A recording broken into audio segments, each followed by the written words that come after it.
creepy when I do that? I feel like it does. Ding! Assalamu alaikum warahmatullahi wabarakatuh. Welcome and welcome back to my channel. My name is Hebah and this is Hebah's Rollercoaster. And in today's video we will be talking about 5 German words that only exist in the German language. But before we do that, I would like to ask you to subscribe to my channel and click the little bell so you make sure you don't miss any of my videos. So let's get into the video.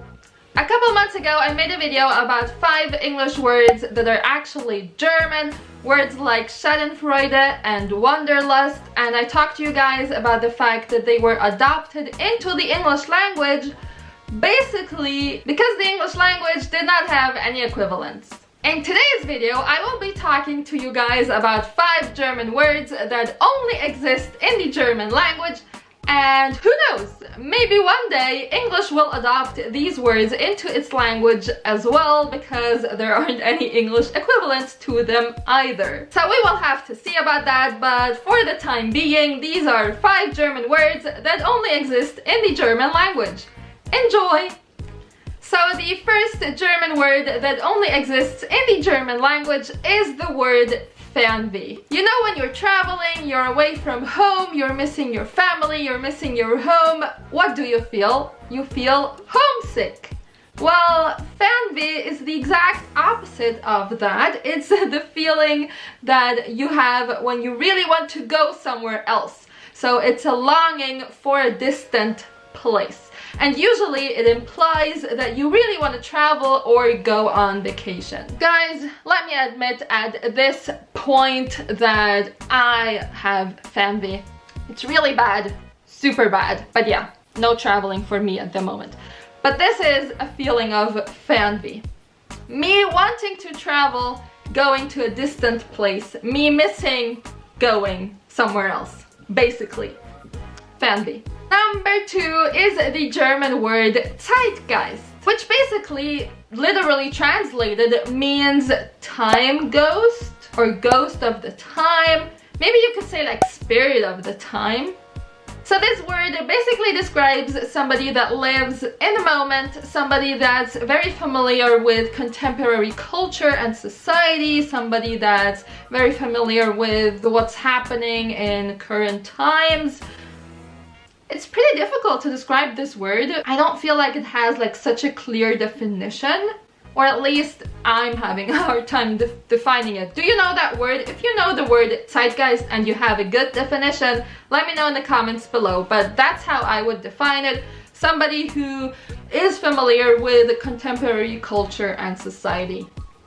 The third German word that only exists in the German language is the word fremdschämen. The third German word that only exists in the German language is the word fremdschämen, which I would translate into stranger shame or exterior shame, and it basically describes a feeling of shame which happens when somebody else does something embarrassing. So it's not a feeling of shame that overcomes you because of something that you did and that's embarrassing for you, but it's a feeling of shame that you feel because somebody else embarrassed themselves and you witnessed them embarrassing themselves, and so you, in their name, are feeling shame. So fremdschämen. And I really like that word actually, because I feel like it implies that you are an empathetic person, a person that feels what other people feel. Ding!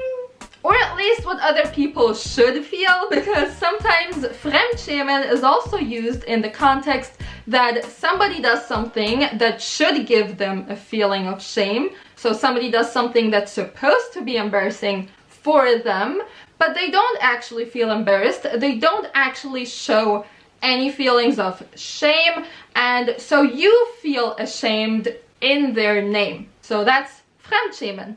That's actually one of my favorites. Ding! Number 4 German word that only exists in the German language is the word lebensmüde, which is also one of my favorites, and it basically translates to tired of life. And usually it describes somebody that is either very stupid or totally crazy. It's usually used to describe people that do things that are either very stupid or totally crazy or even life-threatening. So when somebody does something that's either one of these three, you ask them, are you lebensmüde? Are you tired of life? Often it is used in a rather derogatory way, but it can also be used in like a funny and charismatic way. Again, it depends on the context and your relationship with that person. But usually when somebody does something super crazy or life-threatening or dangerous, you ask them, are you crazy? Are you lebensmüde for doing what you just did or for wanting to do what you want to do? So I hope you guys aren't lebensmüde and you're not too crazy. A little bit is okay. I mean, we're all a bit crazy, you know, but hopefully you're not doing any life-threatening things, because that would be lebensmüde. The fifth and last German word that only exists in the German language is the word Fingerspitzengefühl, which translates to fingertip feeling, and I just realized that it's a pretty long German word actually. I never counted the letters, but this is a very unique word to describe that somebody has an awareness for situations and people. So somebody has Fingerspitzengefühl, fingertip feeling, when they know exactly when to say what to whom. Somebody that is empathetic, somebody that can feel for others and that has an awareness of certain contexts and situations and therefore knows what to say, what to do, how to act. Somebody that's very tactful. That's a person that has Fingerspitzengefühl. Does it look creepy when I do that? I feel like it does. Okay, so somebody that has Fingerspitzengefühl knows exactly what to say when to whom. And I want to prove to you guys that I have Fingerspitzengefühl and that I know when to say what. And I know that we have approached the end of this video, and I know that that also means that I need to tell you guys these were 5 German words that only exist in the German language. I really enjoyed today's video. I hope you did as well. If so, don't forget to give it a thumbs up. Don't forget to subscribe to my channel and go follow me on Instagram. I'm gonna see you next Monday with another video. Take care. Assalamu alaikum.